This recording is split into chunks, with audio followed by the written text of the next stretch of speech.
Assalamualaikum warahmatullahi wabarakatuh. Selamat bertemu kembali dalam bulan puasa. Selamat menjalankan ibadah puasa. Semoga ibadahnya sampai selesai di akhir bulan dengan kondisi sehat, ya. Sekarang menginjak pertemuan yang kelima, yaitu materi hukum bisnis pada sesi lembaga-lembaga pembiayaan. Akan saya jelaskan tentang lembaga-lembaga pembiayaan. Lembaga pembiayaan ini merupakan lembaga keuangan, bukan bank. Lembaga pembiayaan termasuk itu penanggung dana untuk perusahaan. Ya, karakteristiknya apa? Sifatnya apa? Karakteristik lembaga pembiayaan, satu, tidak boleh menarik dana secara langsung dari masyarakat. Giro, tabungan, deposito, dan promes. Yang kedua, penerbitan promes atau surat sanggup bayar yang detail dengan datanya, yaitu hanya dibolehkan sebagai jaminan atas pinjaman yang diperoleh dari bank. Yang ketiga adalah memberi pembiayaan baik untuk kebutuhan modal kerja maupun investasi dunia usaha. Yang keempat, tidak langsung, ya, tidak diperbolehkan atau tidak boleh memberi kredit secara langsung, jadi tidak langsung memberikan kredit, harus melalui perusahaan.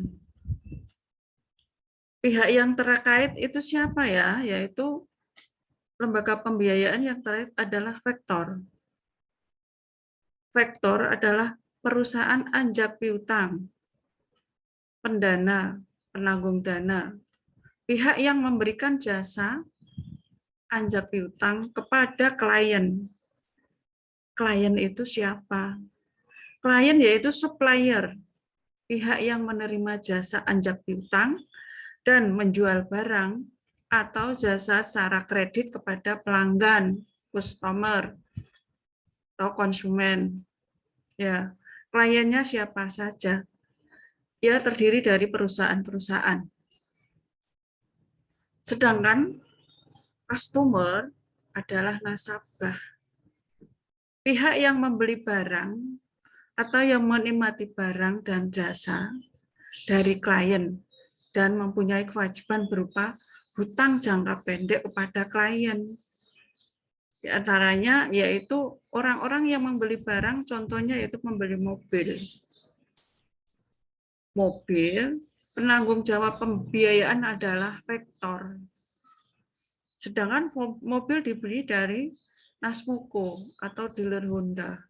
Seperti itu. Jadi, customer adalah yang menikmati suatu jaminan pembayaran utang. Ya. Itu sifatnya yaitu tiga, adanya vektor, adanya klien, adanya customer. Kalau tidak ada tiga ini, pihak terkait yang nggak jalan, macet. Vektor mau membiayai siapa? Gitu.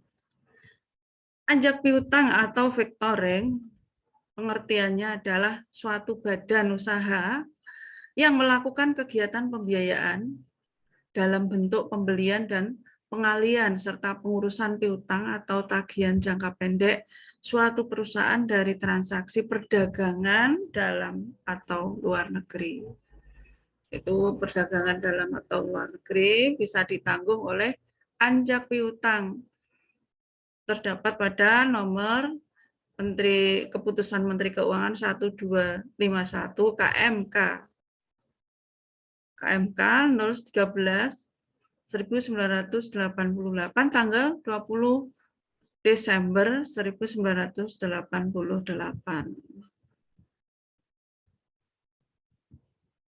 KMK itu Keputusan Menteri Keuangan. Jelaskan di situ. Kewajiban pihak vektor apa? Yaitu memberi jasa berupa pembiayaan, financing service, melayani biaya berupa uang, berupa pembayaran di muka, advance payment, prepayment finansial, antara 60 sampai 80% dari nilai faktur atau pada saat piutang jatuh tempo atau refaktur. Non pembiayaan adalah non financial service, yaitu antara lain berupa pengawasan dan penagihan piutang serta penatausahaan penjualan kredit piutang. Itu non pembiayaan, yaitu yang mengawasi proses berjalannya keuangan, bagaimana lancar atau tidak angsurannya, kreditnya dari konsumer tadi, ya, itu dinamakan non pembiayaan. Contohnya begini, saya kasih contoh, namanya Amir, membeli sebuah mobil dengan dia tidak mempunyai dana cash sebesar, contoh membeli HR-V 300 juta. Dia hanya mampu membayar DP-nya. DP dibayarkan kepada klien. Klien itu siapa tadi? Yaitu perusahaan. Perusahaan yang menjual barang dagangan, yaitu sebuah kendaraan mobil, ya, kendaraan roda 4 mobil. Sedangkan Amir tersebut belinya di Nasmoko. Contohnya itu, perusahaan Nasmoko memberikan barang dengan harga 300 juta. Tetapi vektor yang penanggung dana itu hanya bisa memberikan 80% dari 300 juta. Berapa itu kalau dihitung? Dari 300 juta itu 80%-nya bisa dihitung sendiri. 240 juta itu hanya ditanggung oleh vektor. Sedangkan yang 20% itu sebagai DP. Kalau DP kendaraan itu, kalau mobil itu 30%. Jadi si Amir tadi harus mempunyai DP 30% dari harga 300 juta.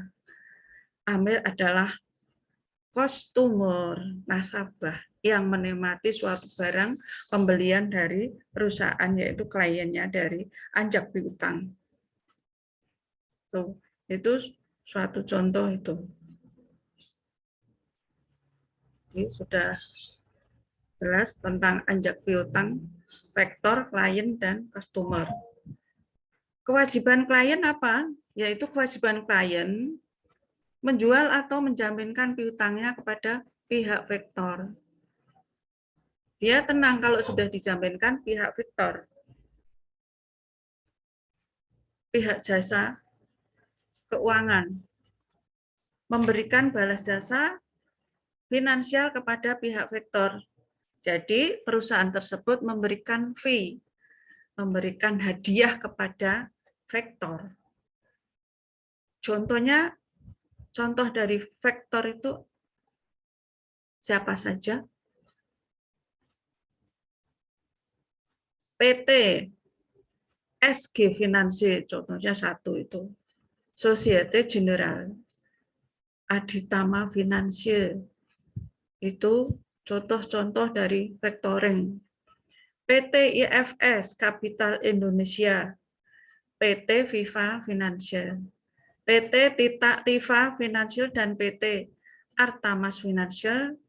Kalau Honda itu memakainya FIF Group, yaitu PT Federal International Financial. Itu rangkaian dari penanggung dana dan kerjasama dengan perusahaan manufaktur. Ya. Itu sebagai contoh tadi sudah saya sampaikan. Jenis factoring berdasarkan jasa pelayanan yang diberikan, yaitu apa yang pelayanan yang diberikan, yaitu full service factor. Memberikan jasa secara menyeluruh, baik jasa pembiayaan maupun non-pembiayaan tadi. Pengawasan tadi, manajemen tentang detailnya dokumen-dokumen itu jasa factoringnya. Invoice discounting, yaitu anjak piutangnya itu memberikan jasa pembiayaan saja. Factoring memberikan jasa pembiayaan dan pemberitahuan kepada customer pada saat jatuh tempo piutang. Jadi suatu peringatan bahwa bulan depan tinggal 1 kali pembayaran atau dokumen-dokumen yang lain perlu dilengkapi dari pihak-pihak klien juga gitu. Yang mengurus adalah anjak piutang atau factoring, ya, merupakan pelayanannya. Maturity factoring memberi jasa proteksi risiko piutang atau administrasi penjualan secara menyeluruh dan penagihan tanpa melakukan pembiayaan atau pemberian uang muka. Ya, itu tidak pakai uang muka kalau ke anjak piutang itu. Ya. Seperti kalau ke klien kan pakai uang muka, DP. Mekanisme factoring domestik yaitu disclosed factoring, ini bagannya. Disclosed factoring, penyerahan piutang oleh klien kepada faktor dengan sepengetahuan, notifikasi pemberitahuan yaitu dengan catatan kepada pihak customer sehingga hak penagihan piutang dapat beralih kepada faktor. Jadi diberi perinciannya. Ini sebagai bagan yaitu perusahaan anjak piutang itu memberitahu atau supplier klien memberitahu kepada perusahaan anjak piutang, pada penanggung dana. Jadi ada timbal baliknya, supplier memberitahu dan perusahaan anjak piutang memberi data-data lengkap kepada perusahaan. Suatu perjanjian kontrak atau perikatan kerjasamanya itu.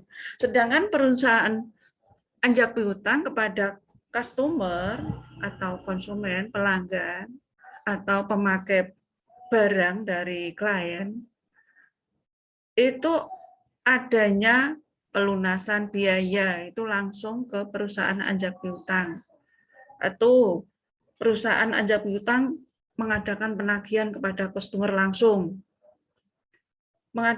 Sedangkan customer mengadakan pembayaran langsung ke anjak piutang atau pelunasan sampai selesai.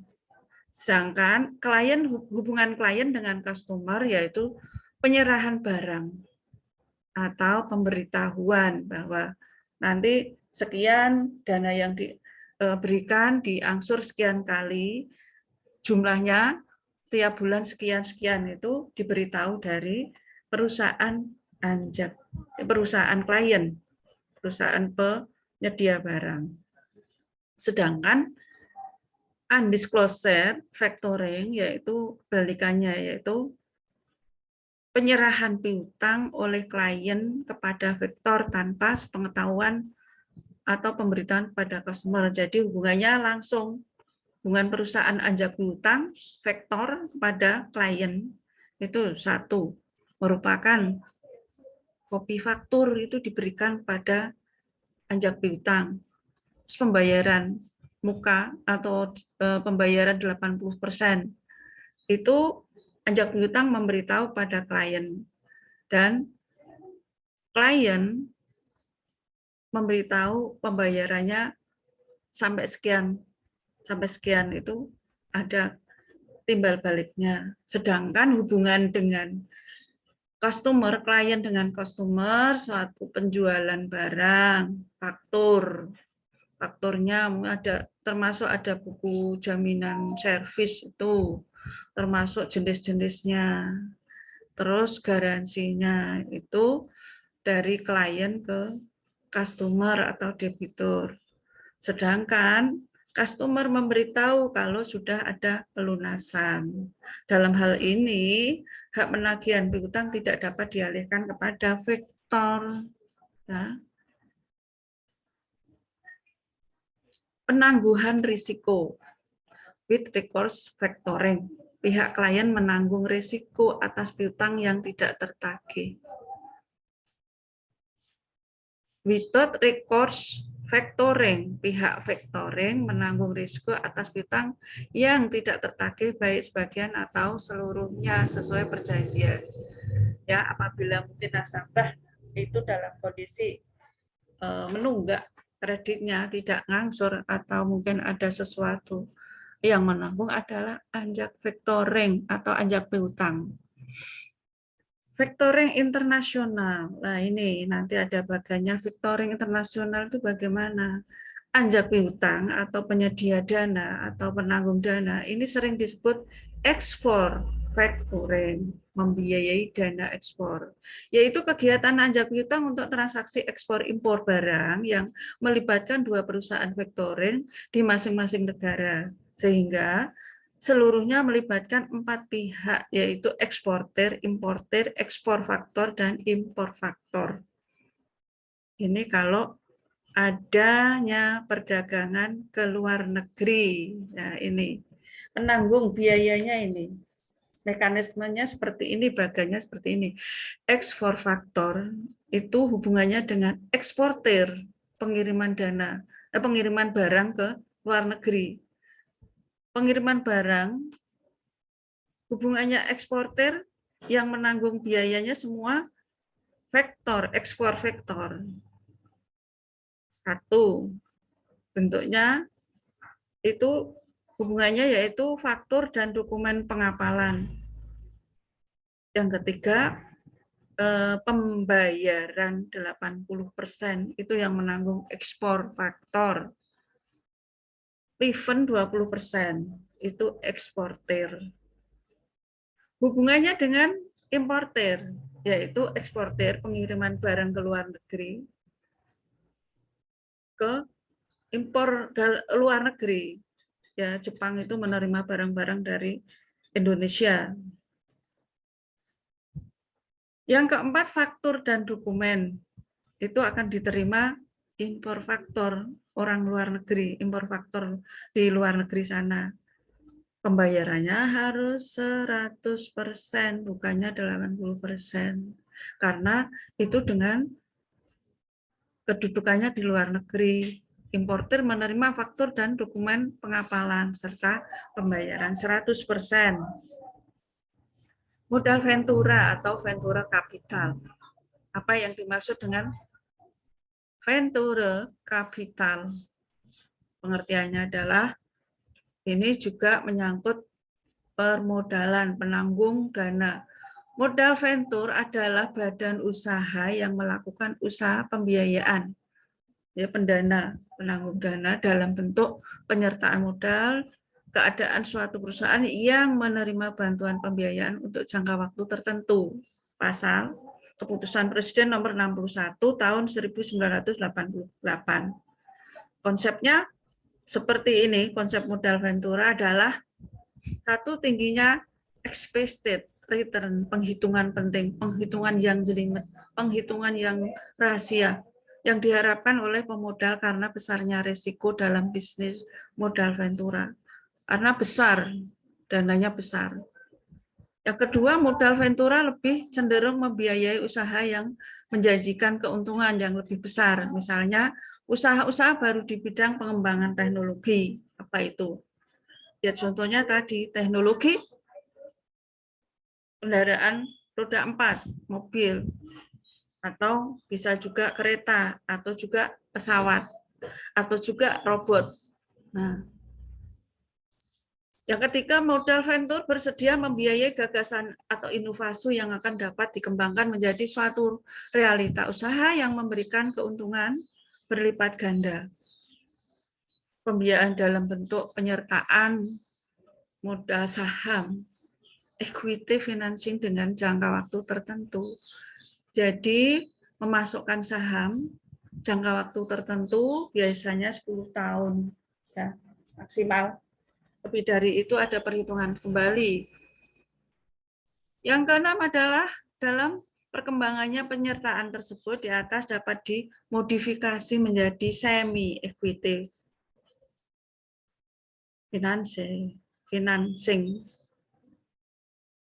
Mekanisme modal venture yaitu pada prinsipnya merupakan suatu proses yang menggambarkan arus investasi dengan pola masuknya pemodal dengan membentuk suatu pool of fund. Yang kedua, proses pembiayaan pada perusahaan pasangan usaha. Jadi sudah mempunyai perusahaan pasangan, kerjasama suatu perusahaan. Yang ketiga, proses penarikan kembali penyertaan tersebut divestasi, dinamakan divestasi. Pihak yang terlibat langsung yaitu pemilik modal, yaitu joint venture tadi, yang mengharapkan keuntungan tinggi, modal dari para investor dihimpun dalam suatu lembaga khusus yang disebut venture capital fund. Itu pemodal besar. Yang kedua, profesional yang mempunyai keahlian dalam mengelola investasi dan mencari jenis investasi yang potensial. Perusahaan yang berpotensi. Profesional ini berupa lembaga yang disebut manajemen venture capital fund company. Dia adalah menata, mengatur, jadi manajemen yang bagus, profesional. Segala keuangan, segala MSDM-nya, segala pengaturannya, perjanjiannya, perikatan, itu namanya kan profesional. Yang ketiga, perusahaan yang membutuhkan modal untuk pengembangan usahanya disebut investee company atau perusahaan pasangan usaha. Itu nanti saya contohkan. Ini mekanisme sudah ya, modal venture bersedia itu. Contohnya begini, ini kalau yang dalam teknologi, kalau saya contohkan tadi kendaraan roda 4, ini bisa juga gagasan inovasi itu apa? Di dalam bidang teknologi. Mungkin bisa membuat robot, mengundang profesional ahlinya robot. Gunanya apa? Robot untuk perusahaan, contohnya restoran juga bisa. Untuk melayani konsumen atau pembeli dalam restoran. Itu dengan cara robot. Robot tersebut gunanya apa?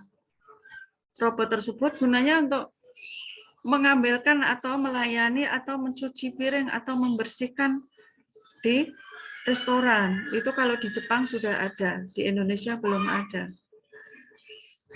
Yang sistem robot di restoran adalah pesan makanan juga tinggal pencet. Pencet nomornya berapa. Jenis makanannya terletak di nomor berapa. Nanti yang keluar sudah otomatis jalan sendiri di meja tersebut, meja konsumen tadi. Semua dilayani dengan robot. Robot juga bisa dipakai di rumah sakit. Robot tersebut melayani pasien-pasien khusus. Karena apa? Ini spesial melayani pasien yang mempunyai penyakit menular. Itu sangat bagus. Nah, ini bisa dibiayai oleh modal Ventura. Perusahaannya nanti perusahaan khusus teknologi robot pelayanan. Ya. Bisa juga membuat robot cleaning service. Cleaning service untuk perusahaan atau untuk rumah tangga juga bisa. Di Jepang sudah disediakan itu, sudah ada robot yang membersihkan gerbong-gerbong kereta. Hanya membutuhkan 7 menit bisa membersihkan semua gerbong kereta, satu kereta yang istilahnya apa nama kereta tersebut, berapa gerbong, 28 gerbong bisa dalam tempo 7 menit. Itu teknologi yang digunakan, yang dibiayai oleh modal venture. Tadi sudah pihak yang terlibat sudah, sekarang bentuk mekanisme PMV. Yang disingkat PMV adalah perusahaan modal venture. Satu, single tier approach. Membentuk PMV, yaitu perusahaan modal ventura yang langsung dikelola oleh manajemennya, manajemen PMV itu sendiri, atau disebut PMV konvensional. Disebut konvensional itu adalah umum. Mekanisme ini menempatkan PMV dalam dua fungsi, yaitu sebagai pemberi bantuan biaya itu full fund company, dan juga sebagai pemberi bantuan manajemen company, manajemen perusahaan kepada PPU tadi, ya, partner perusahaan. Yang kedua, two-tier approach, membentuk modal venture. Kemudian pengelolaan diserahkan kepada perusahaan manajemen investasi yang memang memiliki keahlian di bidang modal venture, manajemen venture tadi. Pendekatan ini memungkinkan sebuah PPU menerima bantuan pembiayaan dan bantuan manajemen dari dua PMV yang berbeda, yaitu bantuan biaya, bantuan manajemen investasi, ya. Ada dua PMP yang dipegang oleh PPU tadi, perusahaan tersebut. Di Indonesia, mekanisme dengan konsep pemisahan antara venture capital fund dengan manajemen venture capital company tidak diatur dalam perundangan. Jadi disusun sendiri dan diatur sendiri oleh modal venture dan PPU tadi.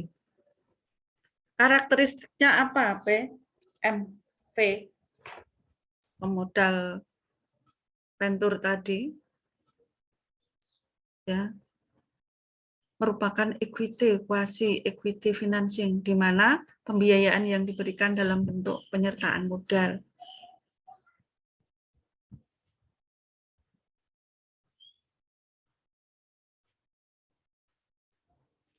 Instrumen pembiayaan dapat menggunakan obligasi konvensi atau convertible bond.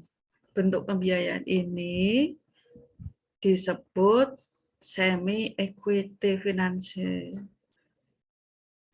Obligasi merupakan surat berharga, yaitu merupakan investasi dengan perspektif jangka panjang dengan mengharapkan capital gain. Investasi tersebut pasti dalam jangka panjang mengharapkan keuntungan yang lebih banyak. Merupakan pembiayaan yang bersifat risk capital karena tidak di-cover oleh jaminan sebagaimana kredit perbankan. Tidak ada jaminan. Pembiayaan PMV bersifat aktif investment antara lain karena disertai keterlibatan dalam manajemen perusahaan. Jadi ada kerjasama dengan perusahaan. Kalau bank kan kaitannya dengan nasabah langsung. Kalau ini manajemen modal venture itu kerjasamanya dengan perusahaan, manajemennya perusahaan. Jadi bersifatnya aktif biayanya itu terus-menerus dengan perikatan atau perjanjian. Penyertaan PMV bersifat sementara maksimal 10 tahun dan harus menarik diri dengan menjual sahamnya divestasi pada PPU. Berapa saham yang diberikan dengan perjanjian. Kalau saat-saat kemarin COVID, itu banyak yang collab. Pemodal banyak yang collab. Ya. Selanjutnya keuntungan berupa capital gain, apresiasi nilai saham, dan dividen. Itu keuntungan itu berupa saham, ya. Tapi ya hati-hati, ini mainnya saham. Dalam kondisi harga saham naik, keuntungan banyak sekali. Tapi dalam kondisi saham turun, jangan harap. Pusing kepala. Tujuan modal venture.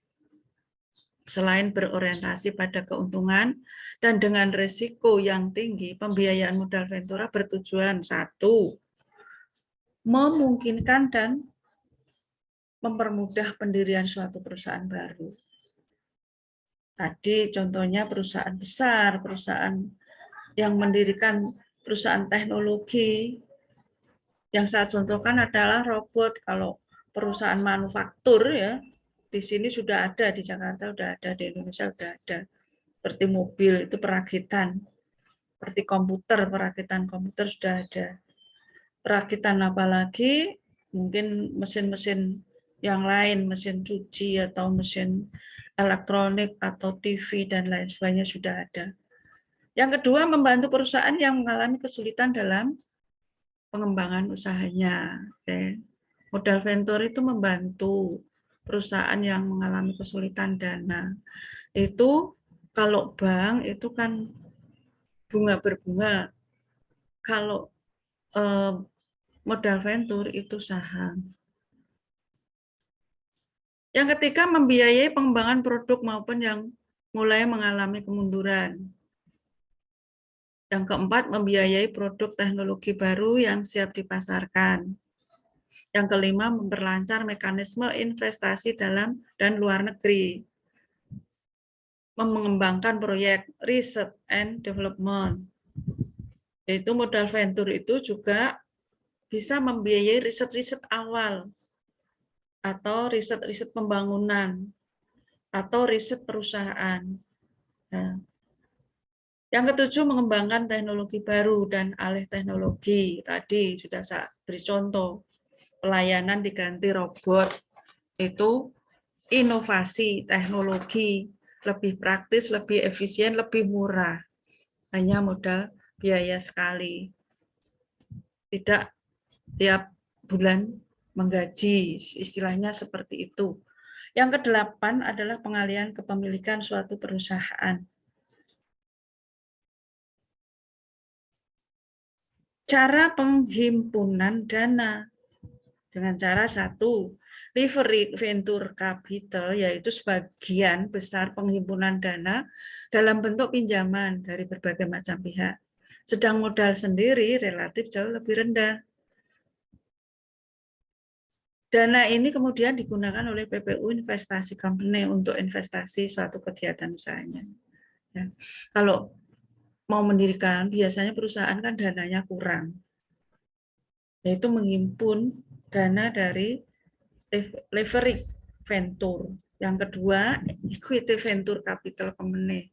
Sebagian besar dana diperoleh dari modal sendiri, yaitu tadi. Tapi dananya tidak mencukupi dalam berbagai bentuk. Sedang porsi modal pinjaman relatif kecil, sumber dana ini kemudian digunakan dalam bentuk penyertaan pada suatu perusahaan. Investee company. Jadi, kalau pinjam juga tidak bisa keseluruhan. Pinjamnya kecil. Dana mandiri tidak mencukupi. Akhirnya equity venture, yaitu capital company, investasi company. Jenis kepemilikan PFV, yaitu perusahaan modal venture. Satu, privat venture capital company, yaitu PFV yang belum go public. Yang kedua, public venture capital company, yaitu PMF yang telah go public.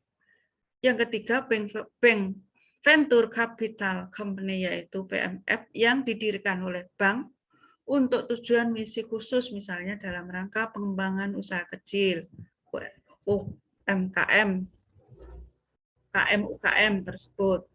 Yang keempat adalah konglomerat venture capital company, yaitu PMP yang dimiliki oleh sejumlah perusahaan besar. Cara pembiayaannya bagaimana? Yaitu cara pembiayaan PMP, yaitu A, penyertaan modal langsung. PMP pengambil bagian sejumlah saham, dan modalnya dengan saham.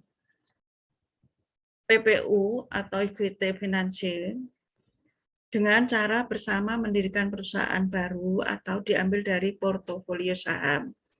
Berapa modal langsung dari PMP, berapa lembar saham yang dibutuhkan. sejumlah saham sama-sama. Kalau 50-50 ya 50%, 50%. Berapa ribu sahamnya, umpama 10.000 ya 5.000 saham. Itu 1 PMP. Semi-equity financing, membeli obligasi konversi atau convertible bond yang diterbitkan oleh PPU. Pembiayaan bagi hasil, yaitu modifikasi pembiayaan untuk usaha yang belum berbadan hukum, terutama bagi usaha kecil, KM tadi. Tahap-tahap pembiayaan PFP, 1, early stage financing. Seed financing yaitu pembiayaan pada tahap penelitian, riset, untuk mengukur viability suatu objek pembiayaan. Startup financing yaitu pembiayaan pada tahap pengembangan produk dan persiapan pemasaran. Yaitu biaya untuk pengembangan, tahap-tahapnya pertama riset, perencanaan, apa objeknya, berapa dananya. Yang kedua, pembiayaan pengembangan, dikembangkan di mana, produk apa yang harus dikembangkan, dan persiapan pemasaran. Pemasaran juga harus ada biaya transportasi, biaya membuat website, membuat ini, membuat itu banyak sekali. First round financing yaitu pembiayaan pada tahap peluncuran produk awal, itu ada biayanya. Yang kedua, expansion stage. Second round financing yaitu pembiayaan untuk peningkatan kemampuan penjualan pemasaran. Third round financing yaitu pembiayaan untuk pengembangan produk baru dan memperluas jaringan bisnis. Bridge financing misalnya yaitu pembiayaan dalam rangka memperbaiki kondisi keuangan guna persiapan go public. Acquisition management buyout financing yaitu pembiayaan dalam rangka mengakuisisi perusahaan lain serta pembelian saham perusahaan. Mengakuisisi penggabungan. Yang ketiga adalah pembiayaan bagi perusahaan dalam kondisi sulit, kondisi kolab, kondisi mau bangkrut, dan bahkan kondisinya sudah sekarat. Itu namanya punarot situasi. Defensi modal venture merupakan tahapan akhir dari pembiayaan PFP dengan menarik kembali penyertaan saham pada PPU. Tadi modalnya berapa? Jangka 10 tahun. Tahapan akhirnya itu mau ditarik biaya sahamnya tadi. Investasi penyertaan oleh PMP bersifat sementara, tidak terus-menerus ada surat perjanjiannya. Apa gunanya hukum bisnis tadi, yaitu mendampingi ini surat perjanjiannya dan macam-macam fakturnya. Pada dasarnya kepemilikan saham oleh PMP untuk dijual kembali dalam rangka memperoleh keuntungan. Alternatif divestasi PMP. 1. Penawaran umum melalui pasar modal membeli saham IPO, Initial Public Offering. Menjual kembali kepada perusahaan pasangan usaha yaitu buyback. Cari lagi PMP tersebut, mencari pasangan usaha lagi, PPU lagi, bukan PPU yang lama. PPU yang lama sudah dilepas. Menjual pernyataan PMP kepada investor baru, menjual perusahaan atau privat placement, yaitu PMP bersama PPU menjual seluruh sahamnya dulu, yaitu modal usaha itu saham bareng-bareng PPU yang baru kepada perusahaan lain atau individu. Melikuidasi PPU atau liquidation, dilikuidasi bersama yang baru atau pindah yang baru. Sewa guna usaha atau leasing. Financial ACC Standard Board, disingkat PASB 13. Sewa guna usaha adalah suatu perjanjian penyediaan barang modal yang digunakan untuk suatu jangka waktu tertentu. Yang kedua, the Inter Accounting Standard atau IAS. Sewa guna usaha adalah perjanjian di mana lessor menyediakan barang aset dengan hak penggunaan oleh lessor dengan imbalan pembayaran sewa untuk suatu jangka waktu tertentu. Yang ketiga adalah the equipment leasing atau disingkat dengan ELA-OK. Sewa guna usaha adalah suatu kontrak antara lessor dengan lessee untuk penyewaan suatu jenis barang aset tertentu langsung dari pabrik atau agen penjual oleh lessor. Saya sampaikan tentang perbedaan lessor sama lessee nanti di sini. Itu dalam guna usaha, sewa guna usaha itu diterbitkan SK Menteri Keuangan nomor 1169 KMK Keputusan Menteri Keuangan nomor 1 tahun 91 tanggal 21 November tahun 91 adalah suatu kegiatan pembiayaan dalam bentuk penyediaan barang modal baik secara sewa guna usaha dengan hak opsi financial lease maupun tanpa hak opsi operating lease untuk digunakan oleh lise selama jangka waktu tertentu berdasarkan pembayaran secara berkala, tidak spontan. Ya, pihak yang terlibat dalam leasing yaitu lessor. Siapa itu lessor? Lessor adalah suatu perusahaan sewa guna usaha yang memiliki hak atas barang. Lessor itu yang memiliki barang. Lessor adalah perusahaan atau pihak pemakai barang yang bisa memiliki hak opsi pada akhir perjanjian. Supplier adalah pihak penjual barang yang disewagunakan. Sedangkan bank adalah kreditur dapat terlibat walaupun secara tidak langsung. Jadi yang membiayai juga, yaitu sama kepada lessor, lessor, supplier.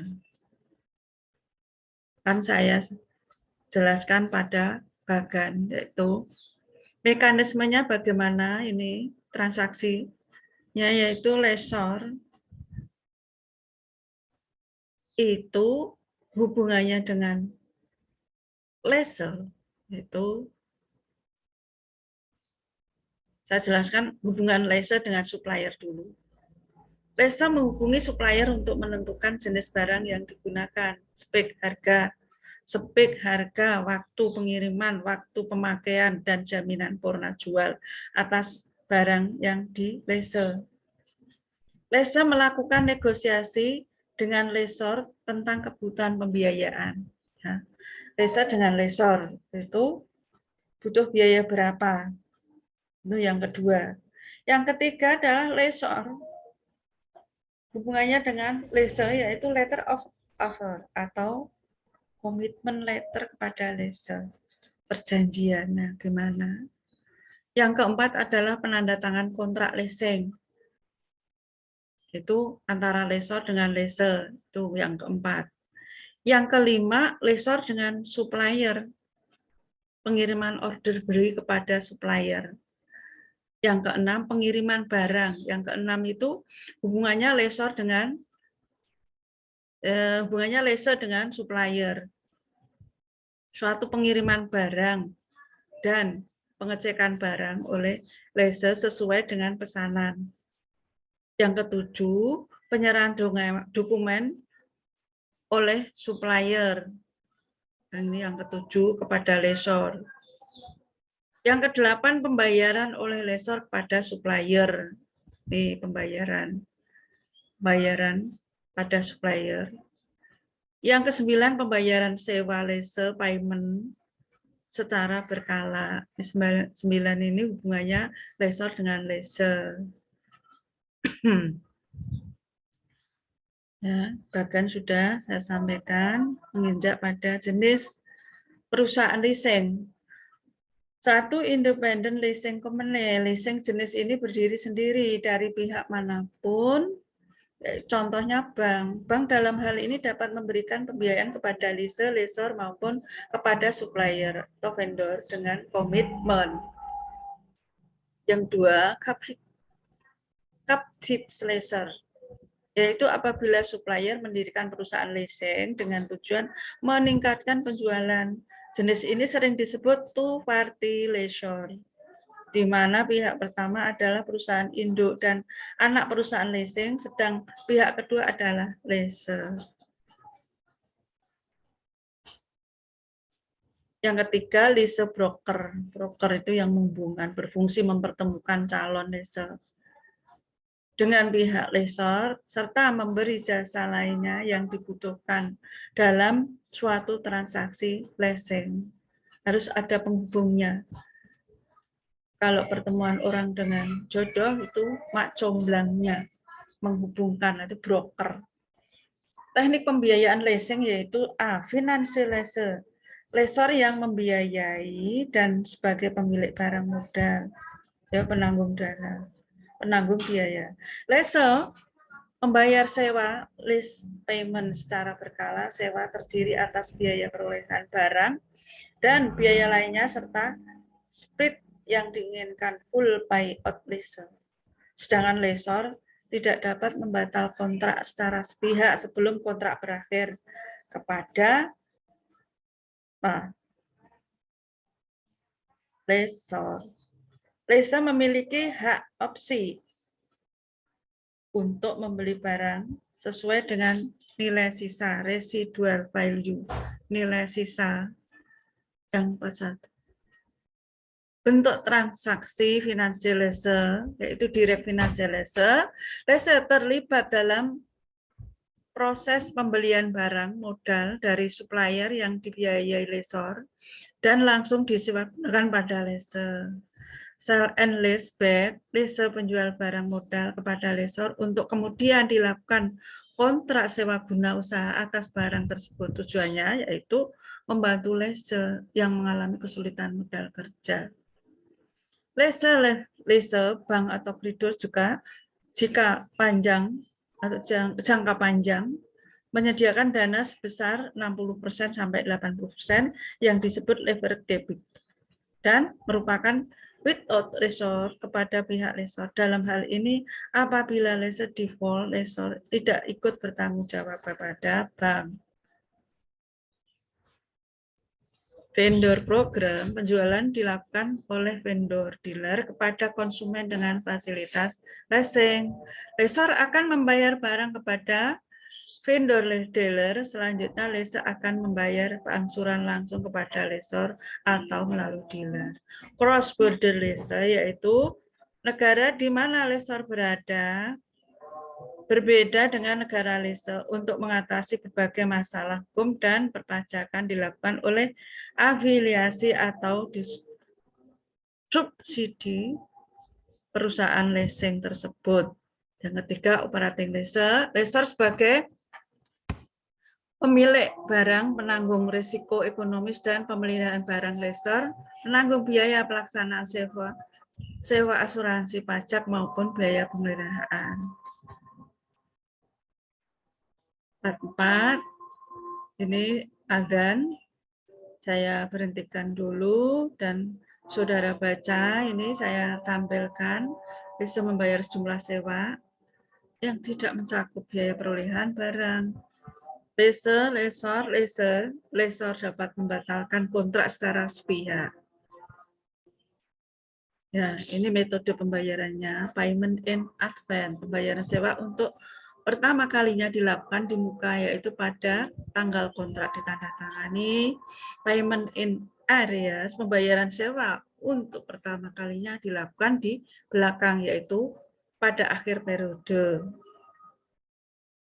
Nih, faktor penetapan sewa yaitu nilai barang, simpanan jaminan, nilai sisa, jangka waktu, tingkat bunga.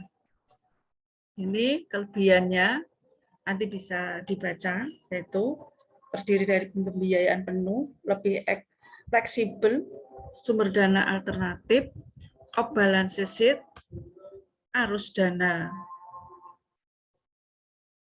Yang terakhir, proteksi inflasi, perlindungan sumber pelunasan kewajiban, kapitalisasi biaya, adanya biaya tambahan lain dapat dikapitalisasikan atau diperhitungkan, risiko keuangan, kemudahan penyusunan anggaran, pembiayaan proyek skala besar, meningkatkan debt capacity. Ya, ini terakhir ya. Meningkatkan debt capacity itu perolehan objek leasing tidak otomatis menaikkan debt to equity ratio, tidak langsung menaikkan rasio. Ini saya kira sudah sudah 1 jam saya sampaikan. Itu saya ada sisipan, hidup itu membutuhkan perjuangan. Karena nggak ada satu hal pun yang bisa sukses tanpa sebuah perjuangan. Ya, semoga dalam materi bisnis hari ini bermanfaat bagi kalian calon-calon pengusaha, calon-calon pembisnis yang membutuhkan biaya, bagaimana caranya sudah kami sampaikan tentang lembaga pembiayaan. Jadi itu tadi cara-caranya. Saya akhiri, sekian. Wassalamualaikum warahmatullahi wabarakatuh. Selamat sore. Stop.